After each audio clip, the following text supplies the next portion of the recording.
From the Psych Hub Podcast Network, welcome to Coming Back Better, a podcast sponsored by HCA Healthcare and in collaboration with Columbia University Department of Psychiatry. Before we get into our topic for today, I'd like to let our listeners know that we'll be off next week and be back again on January 5th with our next episode. A report by the Intergovernmental Panel on Climate Change has revealed the same, that climate change is affecting your mental health. 67% of Americans are somewhat or extremely anxious about the impacts of climate change. Now, leading voices in academia and tech are saying that rather than simply reflecting the polarization in society, platforms like Facebook and Twitter are helping to create it. Welcome back to Coming Back Better, and I am joined today by a new co-host, or I guess this is a stand-in co-host for today, Jacob Morrison. Welcome, Jacob. Thank you. Hi. And yes, I may be new to your ears, but I have been executive producing this show, so I have been involved and have been listening along as well, and happy to actually be in the episode this time. So today we're talking about polarization and climate change. And I have to admit, when I first saw this topic on the list, I was kind of like, I'm not quite sure what this has to do with post-pandemic, which leads me to why Jacob is the perfect co-host for today. Jacob has an award-winning documentary, River's End, California's Latest Water War. And it actually brings in some different aspects that have to do with these worldwide changes happening, not just on water, but also the different forces at play and maybe some hope for some new changes we can make in this world. The other tie-in from Jacob is I'm a bit on the older side, got some gray in the beard, and Jacob brings a perspective of youth as a male in his 20s, which also ties into our topic today about the pandemic and climate change. So, Jacob, you have so much to offer today, and I can't wait to chat with you on this topic. Well, thank you, Paul. Very flattering as always, but it's an honor to be doing this with you today. So, Paul, I thought we could start today with a lived experience story actually from my cousin Sam, who was a producer on River's End, the documentary. Yeah, let's jump in. Hi, my name is Sam. I am recently engaged, and my fiance and I have been having conversations about starting a family, which is something that we have both been very excited about for a long time. We are people who have always thought of ourselves as, wanting to start a family and have kids, but we've really taken, a moment of pause lately and have just felt unsure, uneasy if we would like to bring a child into the world just due to the political polarization, climate change, and almost just feel a little level of guilt of, is this a world that we feel is appropriate to bring someone into? Paul, I gotta say that story from Sam, it's not surprising, and it's also something that I feel like I've been hearing a lot from probably most of my friends. I saw a statistic that 4 in 10 young people fear having children due to climate change, which sounds high, but honestly, I would have thought it would be even higher. But that's a common feeling. I think that's one way it manifests. I also think people are just generally anxious about climate change and also anxious about just the state of polarization and how that can create difficult space to deal with these pressing issues, be it climate change or something else. These challenges have only grown larger. So I completely relate to the hesitation. Even there's this sense of, I want to have kiddos, but this world and where things are going, do I want to take that on? I get that question. This idea of having more time on our hands with the lockdown and the pandemic really came up when I talked to Erica Kessler, who's going to be our first expert today. Erica is a doctoral candidate at the Teachers College in Columbia University with a focus on climate change and education. And in her work, she not only looks at climate change, its impact upon people, especially in a younger age group, but also how that can inspire people to activism. Sounds amazing, Paul. Let's take a listen.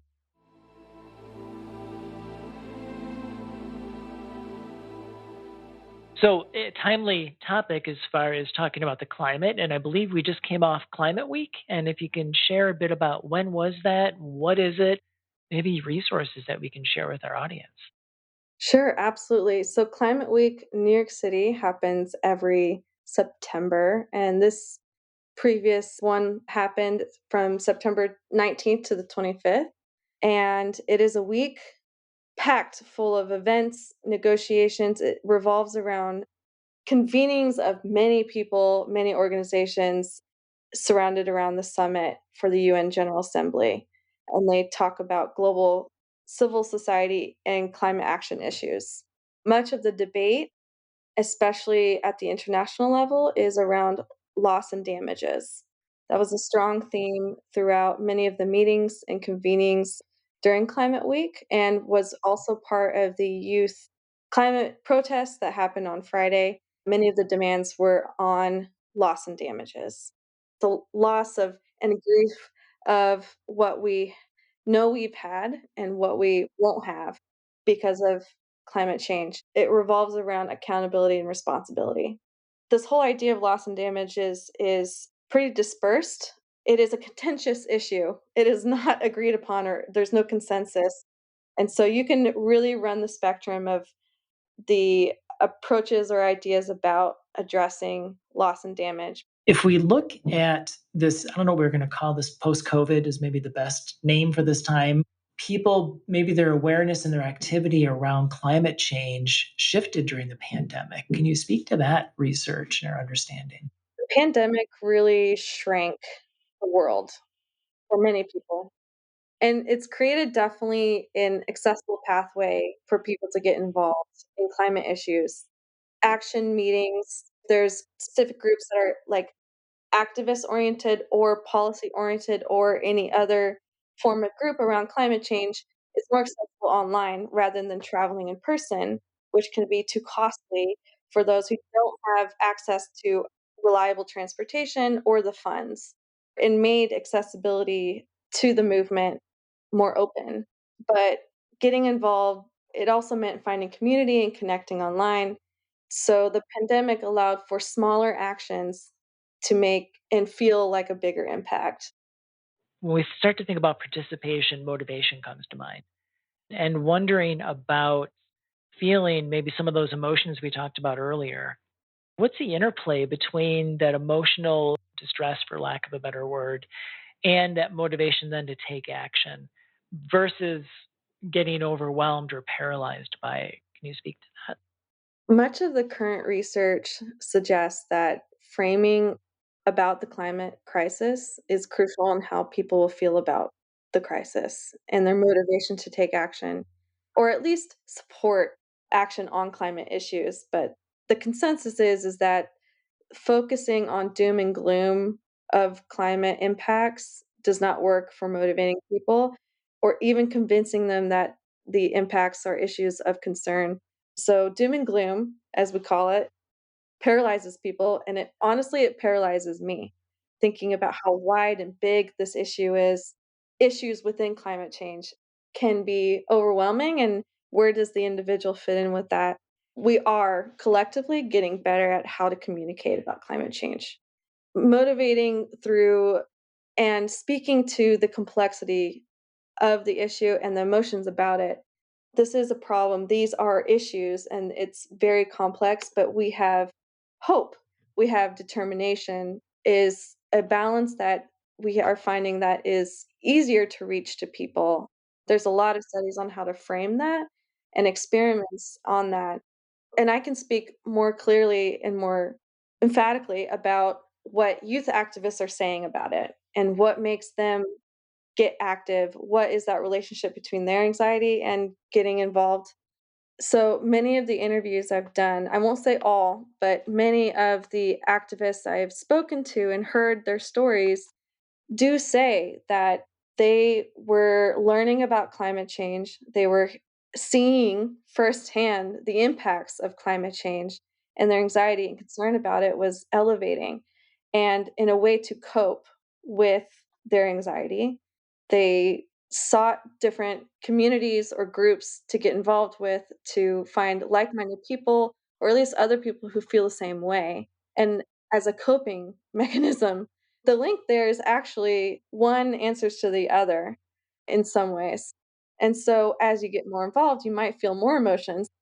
One thing of this that really has made me reflect is that what motivates people to get involved are various emotions, but finding places to validate and acknowledge that they are feeling this way, they are distressed, they are angry, they're frustrated, they're hopeful, whichever emotion they are identifying, finding community and finding others to validate that, acknowledge it, process it, and work through it has been really helpful. And now that we're coming out of COVID and we have more freedom of movement in a way, I'm curious if we're starting to see what are people doing with that now that they can go out and connect and go somewhere and do things. In terms of the movement itself and taking action, it is continually evolving. It is not the big protests as we saw pre-pandemic. Moving forward, as we're transitioning to new forms of the pandemic, and how we navigate ourselves, there's not really a return to normal, and in some ways it has broken up a lot of the youth movement, at least, especially, and how they are doing their activism now. We have to think about in terms of time too. Youth in 2018 who were in high school, who were leaders in the youth movement, are entering adulthood if they choose to go into the workforce or if they choose to pursue higher education. Their interests might change. And the pandemic truly made us all reflect on what we should be doing moving forward, reimagining this future we could have.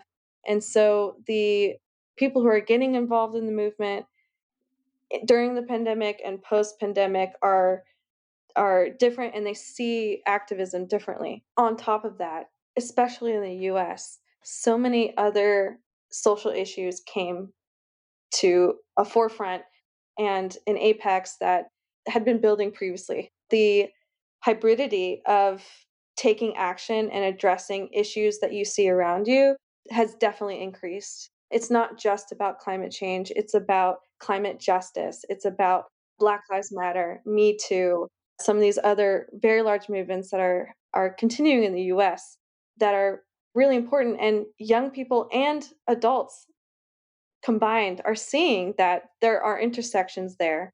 It's not just about climate change, it's about all these other issues and how do we address them. Actually, I would say that is the biggest difference pre and post. There's a bigger awareness of those intersections than perhaps previously.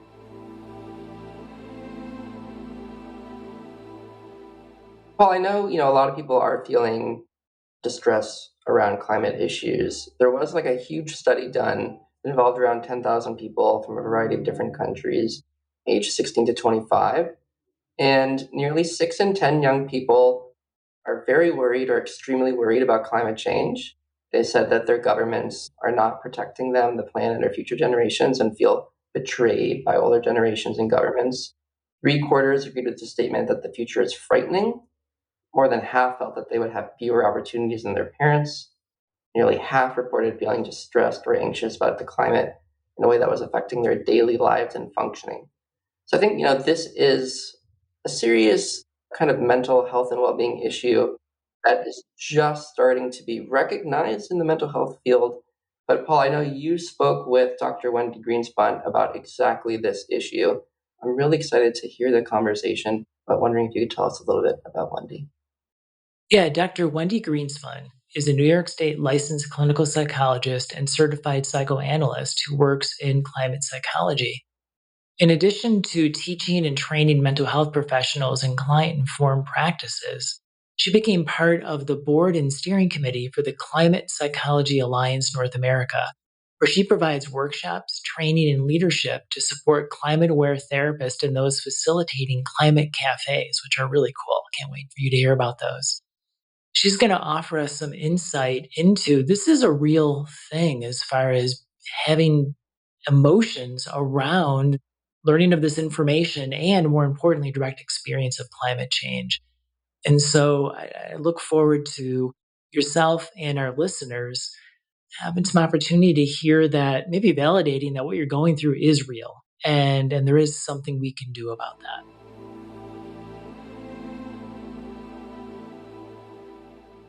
I think for some context setting, if we can start out with, can you give us a description of what is climate distress?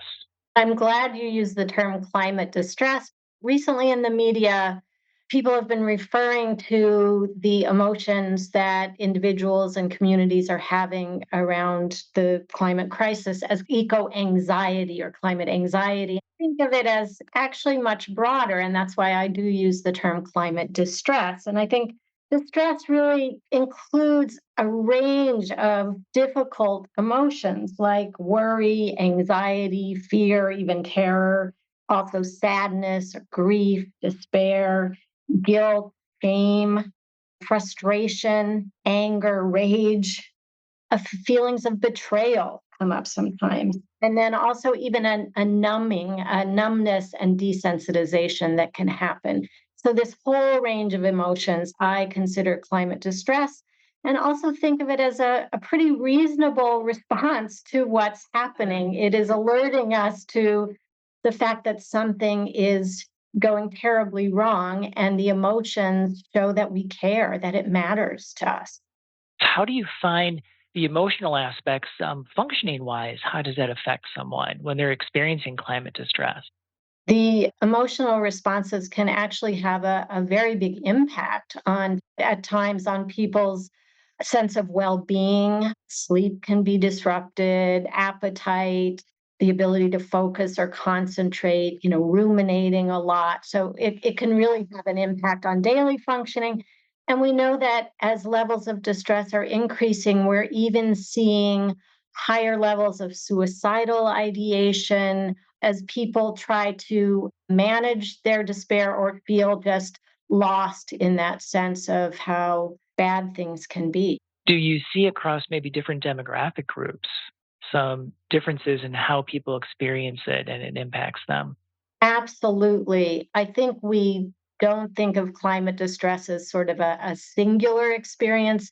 It really varies based on social location, that is, access to resources, how many direct impacts, both environmental harm like systemic racism, environmental racism, whether you've been affected directly or not by an extreme weather event, a drought, tainted water supply, been disrupted by something that's occurred. So it really does vary. Yeah, that direct impact. It also does sound like younger individuals, I'm not sure if they're having more exposure or more awareness. How would you frame that?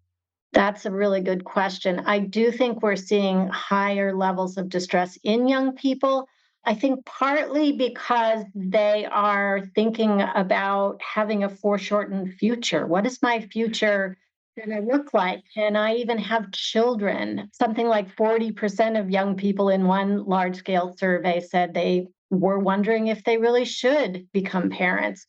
We also know that young people are feeling a sense of betrayal by the older generation who is not making the necessary changes. So, if you think about developmentally what young people go through, so they're seeing this global, widespread existential threat that adults and governments are not tending to effectively. And so that leaves them with a sense of despair and distress. In addition to the reality of what's happening, there's that sense of, can I trust that anyone is going to take care of this problem?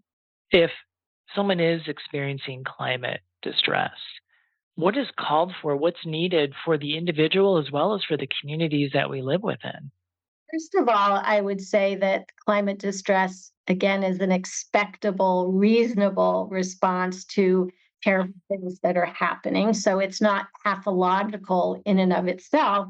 Difficult proportions for individuals and for communities that, of course, will need some kind of help. That doesn't have to mean professional help necessarily. I think communities can do a lot. I think individuals can talk with each other and join with each other, and that if you find ways of managing the distress and the emotions, can sort of be channeled into useful action. I love this idea of this is a normal reaction. We should be affected by this and upset and angry and all of that. We are going over your background, and I'm hearing that community piece. And I'm wondering, climate cafes, if you can speak a bit to this idea of, because I'm thinking about other areas of distress in our life, and coming together and support is so important. If you can speak a bit more to that crucial aspect of what do I do with this feeling?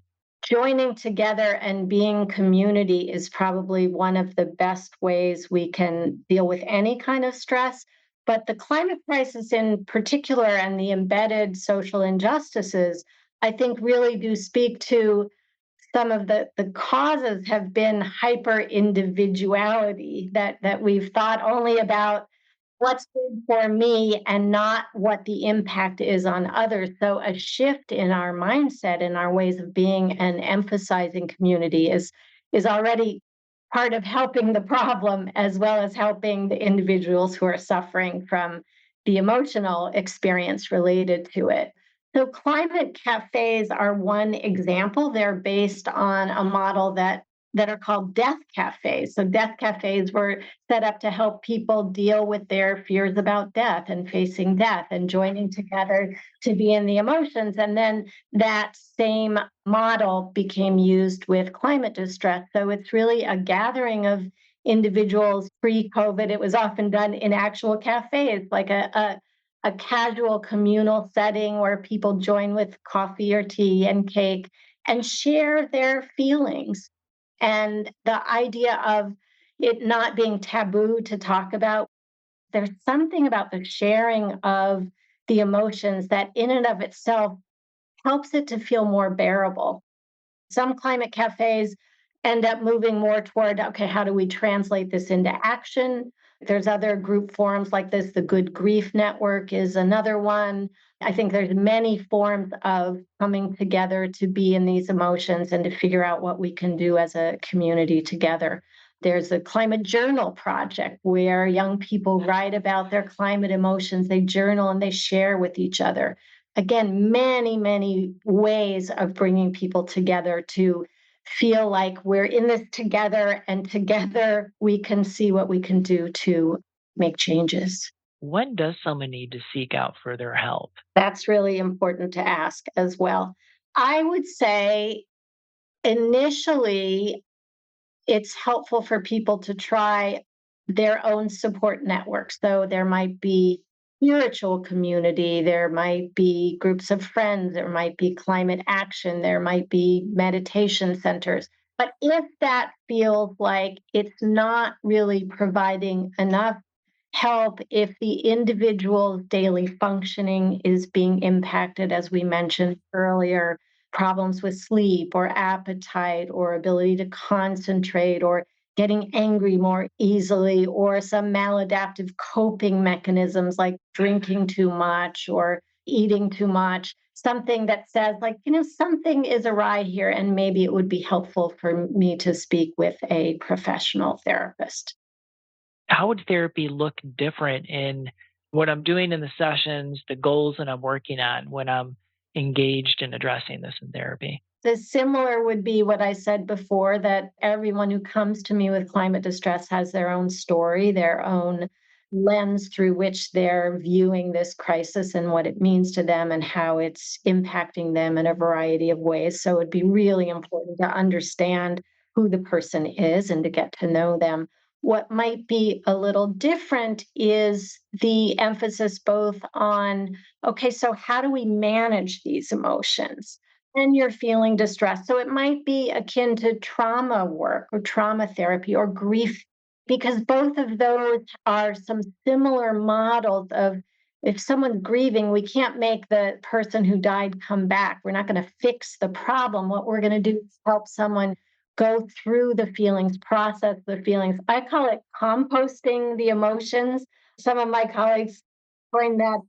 I really love it because both the environmental related image there, but also this idea of in composting, you're taking scrap, what's left over, what's waste, turning it over and sometimes adding, oxygen and new things with new angles, with being able to turn it over and understand it from different perspectives, what the distress is about, how it impacts somebody, it can hopefully be transformed into useful, healthy soil that can grow new things. I like that idea because I think my goal often in doing climate aware therapy is helping someone find a way to go forward in this unfolding crisis. I can't make crisis go away, but people do find sources of meaning and purpose, ways of connecting with others, and finding who they want to be as this happens. I mean, often that means becoming more connected to others. Some people end up changing their career goals to do something that's more meaningful or more climate directed, and sometimes not, but it's really about being able to transform the feelings.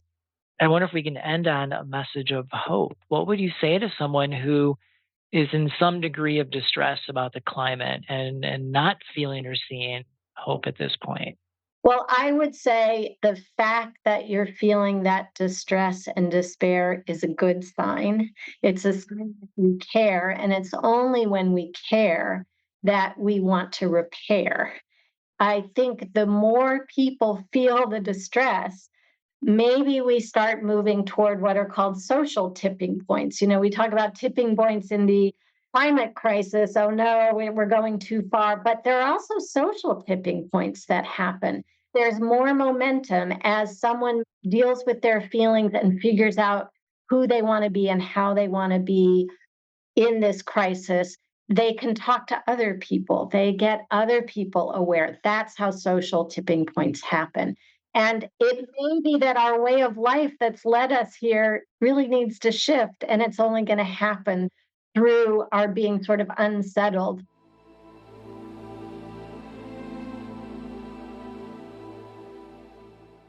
Thinking back, I've been a therapist now for 20 plus years. And this is something that we just didn't talk about back then when I was doing my initial training. There's so many layers to what Dr. Greenspun shared. First, that this idea of words are powerful, and calling something anxiety, I hear where that's one dimensional, and that this climate distress is far from one dimensional, and that honoring all the different experiences, all that may show up for someone.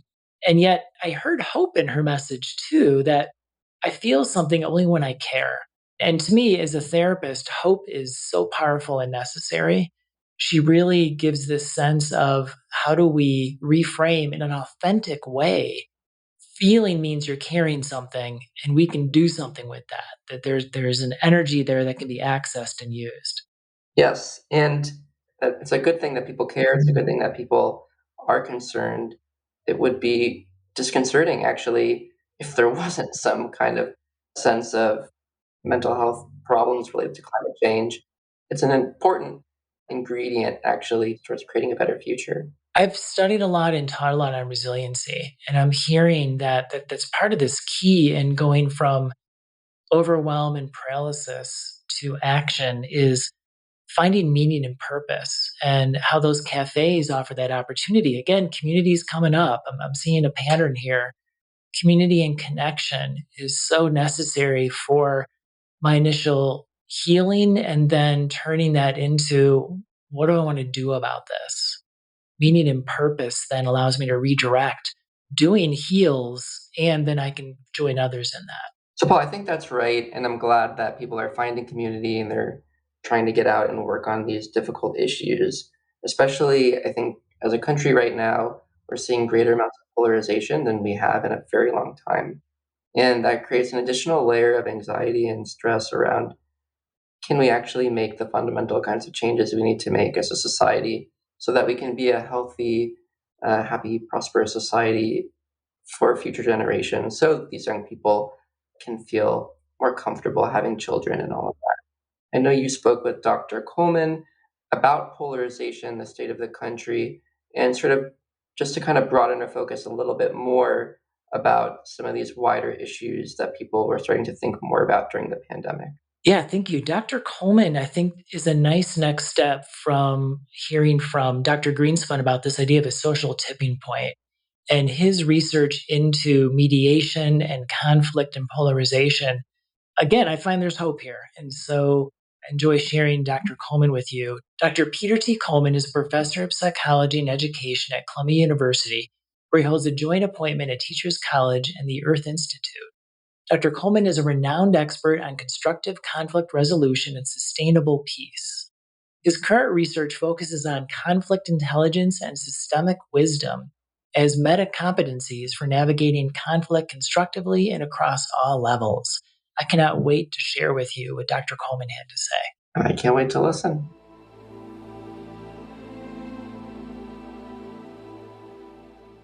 Dr. Coleman, thank you for joining me today. Can you please describe for me what you mean by polarization in context of our current culture and what's going on in the past couple of years? Sure, happy to, and thanks for having me. So, polarization in science is really simply when things move away from each other to extremes, right? So, it can be an attitude over an issue like abortion, where either individuals or groups become further and further away from one another in terms of their attitudes toward that issue or a policy. But we measure polarization in a lot of different ways. We also measure how we feel about the out group, the other group, and our degree of contempt or disdain for them. So that's something called affective polarization. Attitude polarization on issues, affective polarization, they track it through other ways as well. But basically, it's when people move apart. We're talking now on a political issue. In a two-party system like ours, politically, it's good to have some polarization. You want to have some distance between two political parties. And actually, in the 1950s in the US, there was concern because there was insufficient polarization. The parties had a lot of overlap, and so there was concern that the voters didn't have a choice. There was no daylight between them on the major policies. So they were encouraging for more polarization, and lo and behold, we have it. We got there, yeah. Polarization isn't a bad thing in a two-party system. You want to have checks and balances and people challenging each other's assumptions. But we are in a state now since really the late 1960s, early 70s, where we have been moving farther and farther apart, red and blue Americans, red and blue politicians, farther and farther apart from each other, and really into a place that we call toxic polarization, because it is a place where we start to get triggered a lot, outraged a lot of the time, obsessed. We feel a sense of contempt for members of the other party, not just the leaders, but like the whole group. We feel more anxious, more obsessively checking the news and checking things. It is a toxic state that the country has stuck in, and we've been, again, stuck in this for decades. It's not caused by any one thing. It's complicated. But it is a trap that many of us are in, a kind of cultural trap that we're in that is extremely concerning. Historians like John Meacham are drawing parallels to today with the 1850s in America, which is right before our Civil War, because of the degree of distrust in elections and the degree of hate for the other side, and that more and more individuals are expressing an interest in their state seceding from the Union. We're in a dangerous time of toxic polarization, which is different than kind of everyday polarization. Unless some other influence comes in, where do you see us heading with this toxic polarization? There are historians that are really anxious about this time because they do see strong parallels to the 1850s and our Civil War. And, we're a country that's heavily armed. As far as we know, there are at least 400 million guns in the country, more than there are people. So this is not a place to mess with hate and contempt and blame. What I do want to stress is that there's good news about Yeah, please. give us something, please. The good news is that extraordinary times like this, times when people feel destabilized because they've lost their job or they've quit their job. In 2021, a third of the workforce voluntarily quit their job. Times like this, because of COVID, because of spikes in awareness of racial injustice, because of Trump's approach to leading and governing, these things are major destabilizing factors. Good news is there's a theory called punctuated equilibrium, and it basically just says societies and communities are pretty stable most of the time. But when there's a big shock, someone dies, surprisingly, there's a scandal or there's a war or a coup, what happens is the group kind of reorganizes and after a period of time can take a really different course. And we're seeing evidence of that in the Great Resignation. There's a survey done by a group called More in Common. They've been studying us for years. They're a UK-based group, but they've been studying polarization here. And part of what they find is that something like somewhere between 70 and 86% of Americans are what they call the exhausted middle majority. Vast majority of us have had it with the political vitriol and hate, contempt, dysfunction. We just want people to solve problems and live our lives. And that's a good thing because it creates the conditions for what is known in conflict called ripeness, a readiness to say, okay, let's do something else. So there is a motivation in our culture, in our population, a vast, majority in our population that are fed up. And that's good news because it means that they're ready to pivot if they know what to do and what that looks like. It does sound like there is a cyclical nature to this. And I hear that almost self-correction, and that this idea of, I've talked to other folks around the disruption of COVID creates potential for maybe something we didn't have the courage or the resources or the influence to do before. And that's what I'm hearing, that we've got this fertile ground, this group waiting for some inspiration or direction or opportunity. What's a way to sort of tip the balance in that direction? So what ripeness tells us is that people need to be miserable and they need to see what an alternative is. And so we're plenty miserable. Most of us have had it, but we need some sense of what to do. People are exhausted and miserable, but they need to know what to do. There's a website called the Bridging Divides Initiative out of Princeton. And if you go to their website, there's a map of the US. And what this group has done is they've kind of plotted across the country the 8,000 plus bridge building organizations that have sprung up everywhere. They're in rural areas, they're in cities. And you can toggle in on the map and zoom in on your neighborhood. And you can see that there are half a dozen places in your neighborhood that you could go and have a facilitated dialogue. The good news is that there are these really oftentimes local community groups that have sprung up. And some of them have been around for years and have dealt with race relations or tensions in the community over abortion or other things. Many of them have adopted politics as an issue, red, blue, and differences as an issue because of our climate. But there are groups that are, aware of how to do this.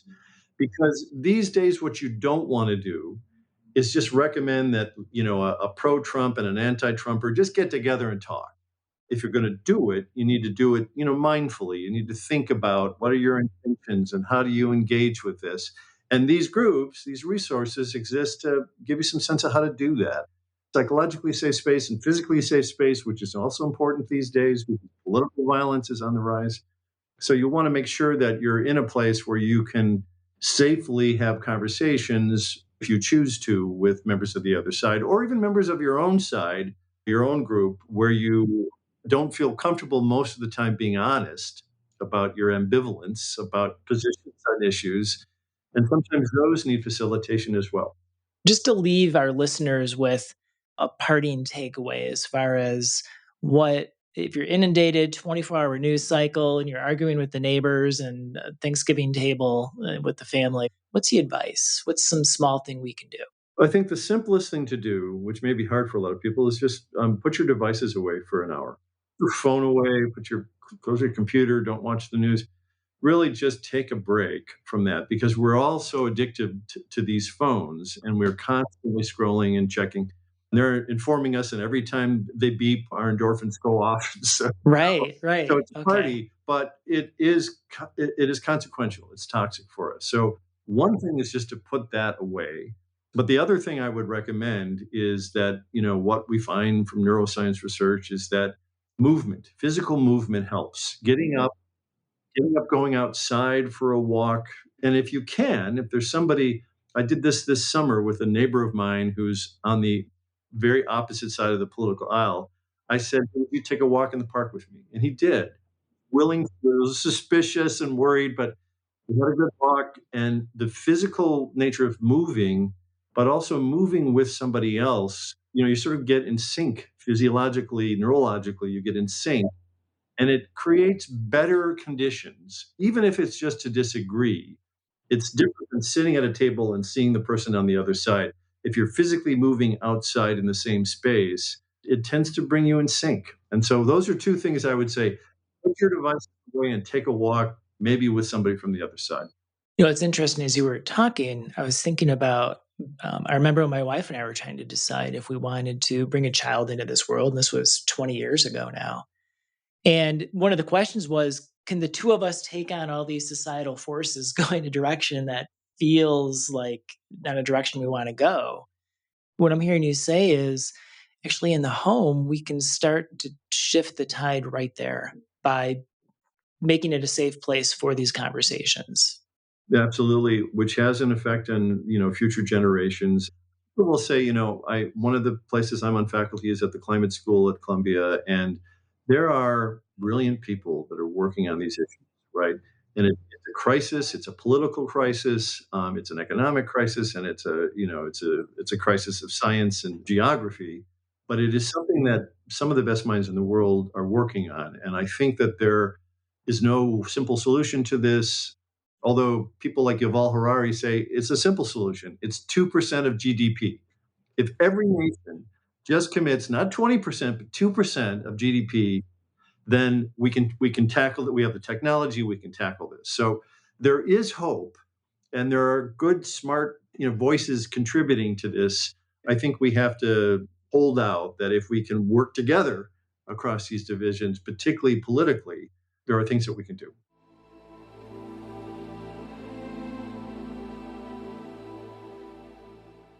Okay, full disclosure, when I heard that historians are getting anxious, I started getting anxious. And so that was a little bit concerning about the state of our polarization and how it almost is feeding upon itself. And yet it was interesting to hear that polarization serves a function when it's in the right balance. And Jacob, I gotta say, not only this episode of our three experts, but previous, the one thing that's coming up with everyone we talk to is community and connection, and how the pandemic definitely affected that in a negative way, but then it forced us to find new ways to connect. And so I'm going to cling to that right now, is that's our way out of all this. Yeah, I agree. You spoke so eloquently about the need to talk to people with different opinions and different worldviews than yourself, and to do so with kindness, compassion, and empathy and true curiosity. And I think for me, that's also so key, just as a way to understand people, to try to alleviate your own climate distress and just try to move the world forward in a positive direction, is not just get angry or upset at people who think differently than you. I know it's very difficult sometimes, but if you're able to talk to them, to try to genuinely understand, like, where are they coming from? Why do they think that way?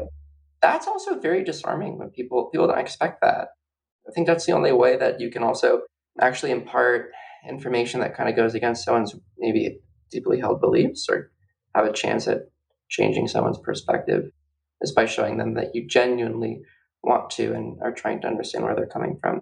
This idea of connection, as I think about it, is more than just people to people, it's people to earth. And so if I put my phone down, not only is there an opportunity to connect with other people in my surroundings, but also with the outdoors. Open up the door, fresh air, trees, birds, and start to see the impact of climate change as well, to help motivate me that my world is being impacted, and it's going to be through this community and connection that we can do something about that. I do have to say, this idea of stability and then having a shock to the system and then an opportunity for reorganizing, exciting and scary at the same time. Beautifully said. Spent a lot of time thinking about these issues and trying to learn as much as I can. I understand the gravity of them, but I really do think that there's so much motivation to create a better, healthier world, and I know we'll do it. Paul, this was a great episode. Thank you for having me on this one. It's been an honor to step in for Marjorie, and yeah, I appreciate the opportunity. Hey, Jacob, before we cut everyone loose for today, an important reminder again that we're going to be off January 5th. So I hope everyone has a wonderful holiday season. And then come on back on January 5th, where our topic will be adolescents and young adults. We're going to take a look at how shutting down of schools, the isolation, and social media as the only way to socialize, how that impacted teens. And we're going to talk to an actual teen about their experience and what we need to learn from that. You got an actual teen, Paul? Go figure, yeah. Very cool. Excited to listen. Jacob, it was a pleasure hanging out with you. And yeah, your perspective on the work you've done, as well as speaking for your generation, has really impacted me today. So thank you. If you'd like to reach us, you can do so at podcast@psychhub.com. To be notified of new episodes, don't forget to like, subscribe, or follow wherever you're listening. And reviews are so helpful, so please do leave one if you can. It will allow others to find us and join along. Coming Back Better is executive produced by Jacob Morrison. It is produced and edited by Juliana Castro. The series was developed in collaboration with Linda Rosenberg, Carla Cantor, and Kristen Watson from Columbia University Department of Psychiatry, and Manisha Shah, Dr. Frank Drummond, and Amy Rushton from HCA Healthcare. Research is assisted by Melissa Leaf. Show artwork was created by Arnella Jangoli and Ashton Smith. Audience strategy is by Alyssa Fackler, Sarah Hale, and Alyssa Yarama. A very special thanks to Andrea Rollback, Trevin Stegall, Evelyn Valentine, Kaylee Sneed, Julie Plummer, Thad Thomas, Paul Kay, and Elizabeth Roosevelt. Coming Back Better is a co-production from PsychHub and Columbia University Department of Psychiatry and is brought to you by HCA Healthcare. I'm Paul Deger, and my co-host Marjorie Morrison and I thank you for joining us. See you next week.